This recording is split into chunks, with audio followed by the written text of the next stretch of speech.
Hello and welcome to the John Ark Show. This episode is called Don't Buy It If It Doesn't Make You Money. Before we begin, I want to encourage you to subscribe, like, comment, and follow the show. Also, I'd like to tell you about HollywoodIsCalling.com. It is a company which allows you to purchase live calls with hundreds of celebrities. You can purchase a live 15-second call for $19.95 or a live 30-second call for $29.95. There are plenty of movie stars, TV stars, athletes to choose from. You can buy one as a gift for somebody you care about. You can have a celebrity call you every day if you like. It's just a great idea, so give it a thought. HollywoodIsCalling.com. Now let's get started. For the next 6 months of your life, I want you to try an experiment. Best case scenario, this experiment will change your life and help you to make more money. Worst case scenario, it'll simply make you a little more business-minded and expand your way of thinking. With an experiment like this, you have everything to gain and nothing to lose. So what is this experiment? It's called profitable shopping, and here's how it works. For the next 6 or 7 months, I want you to look at all the purchases that you make that are discretionary. By discretionary, I mean something that you can live without and that you don't actually need to purchase. This doesn't include necessities like food or gas for your car or paying your utilities. I'm talking about genuinely discretionary purchases that you may want but that you don't really need. When you think about making these discretionary purchases, I no longer want you to make price the first consideration when deciding if you're going to buy them. What I want you to do is to ask yourself one very important question. And that question is, will this make me money if I buy it? If it does, then that's a good reason to purchase it. If it doesn't, then ask yourself, can I buy a different version of this thing that will make me money? If the answer is still no, then don't buy it. Move on to the next purchase. The entire point of this experiment is to train yourself to think like a business person instead of a consumer. Why is that? Because consumers always spend their money, and in the end, they have nothing to show for it. Business people, on the other hand, are always searching for ways to make money with the things they acquire, so that at the end of the year, they'll be better off because of it. Remember, we're not talking about necessities here. We're talking about discretionary purchases and acquisitions. The next thing you should ask yourself is, will this thing I'm thinking of buying increase in value over time, or will it decrease? Why is that a big deal when it comes to personal purchases?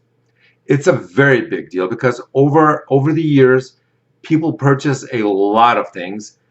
And if you make a point of purchasing things that increase in value over time, then you can amass a very substantial amount of money and value and assets throughout your life. Guys I know who used to collect comics as kids and continue to do so over time now have comic collections that are worth more than their homes. So what kind of discretionary purchases are we talking about? Well, there is an entire universe of things out there that people purchase, so let's discuss some of the options. First, let's begin with buying a home. Some people need a home, and some people can rent. Most home buyers who are considering buying a home start out by obsessing with colors and floor plans or landscaping or location or purchase price. That's okay if you want to be mortgage poor all your life. What's mortgage poor? That's when you have a home that you love, but you're a slave to that mortgage payment, and you'll probably be so for the next 30 years. But if you start looking at a home as a profit source rather than some kind of financial vampire that just keeps sucking the blood out of you each month for the next 30 years of mortgage payments, then you can leverage that home and use it to make a considerable amount of money, life-altering money. So here are the questions I want you to ask yourself when you start looking at homes. Will this home and neighborhood increase in value over the next 5 years, or will it continue to decline and get worse? Can I remodel this home and add a lot of value and then flip it in 12 months at a much higher price? Is it possible to rent this house out on Airbnb, or does the city restrict that sort of rental in this area? Is there an insanely expensive homeowners association fee that will bleed me dry and micromanage every aspect of my home and property? Will the city or state I'm thinking of buying this home in tax me to death? If so, are there other cities or states that I should be considering buying a home in? How expensive and time consuming would it be for me to get a contractor's license in my spare time so that I could learn enough about home remodeling to make sure I'm not getting ripped off by the builders and contractors I may use to remodel my home? When you're buying a house, I want you to think of it as a potential business and not just a home. Your focus should be to extract as much money out of that business as you possibly can. Otherwise, you know what will happen? Your house will extract as much money from you as it can over the years, and that means bleeding you dry. Property taxes, maintenance costs, utility and insurance, mortgage payments, etc., etc., etc. Think of purchasing a home as a business partnership. If you select the right home under the right circumstances, then you will make money.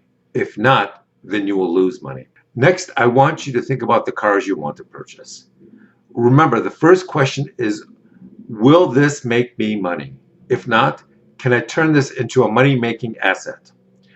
So that means, is the car you're thinking of buying one that can be used for Uber, Lyft, or Zipcar, or Turo, or one of the other many car rental services? If it is, then give that some consideration. If it's too old, or if it's a make and model that nobody wants to rent, then think twice and move on to the next car. Should you buy one expensive new car, or buy one nice used car and then a second less expensive used car that you can rent out on Turo while you're driving the other car? Don't forget about maintenance costs and resale value. Is the car you're thinking of buying going to retain its value, or does it lose its value very quickly? You need to focus on cars that retain their value. That usually means Honda, Toyota, and Lexus. They have low maintenance costs and they retain a lot of their resale value. What about jewelry? Are you thinking about buying some jewelry? Don't. Most jewelry loses 80 to 90% of its value the minute people walk out of the store. It's like throwing money into the sewer. If you love shiny objects, then purchase gold or silver coins. Those will go up in value. They are easy to sell, and most importantly, you always know what the price is for an ounce of gold or an ounce of silver. There's no one lying to you about its value. I've heard jewelers say they love selling diamond-encrusted jewelry because it really hypnotizes their stupidest customers into spending the most money. Oftentimes, the truth of the matter is that the more diamonds a piece of jewelry has incorporated into it, the easier it is for the jeweler to include low-quality stones. Because they are clustered so tightly together on the jewelry, it tends to bedazzle the buyer. That allows the jeweler to include many more low-quality and low-value stones. If you really love jewelry, then you should consider learning how to make it on your own. Learn how to work with silver or gold and create your own line of jewelry which you can sell online. Go on YouTube and you will see countless videos on how to create jewelry in a way that will make you money instead of cost you money. What about clothes? Do you like to spend a lot of money on expensive clothes? Money that you never get back after you wear the clothes a few times? Well, there are many online consignment clothing websites that will help you resell your clothes after you get tired of wearing them. There's no reason to let a lot of that stuff rot in your closet if you're not going to wear it anymore. Turn it into cash. Do you love to decorate your house with new furniture all the time? Well, let me tell you about furniture. The resale value of furniture is even worse than the resale value of jewelry. Why is that? It's because it's very heavy and expensive to move. In most cases, you'll be lucky to get 4 or 5 cents on the dollar for your furniture when you try and sell it online. Nobody wants to lift it and nobody wants to move it. It's like a financial boat anchor around your neck. That's why if you go on Craigslist or Facebook Marketplace, you'll see so much beautiful furniture being sold for unbelievably low prices. That's because nobody wants to hire a truck and movers to get it from point A to point B.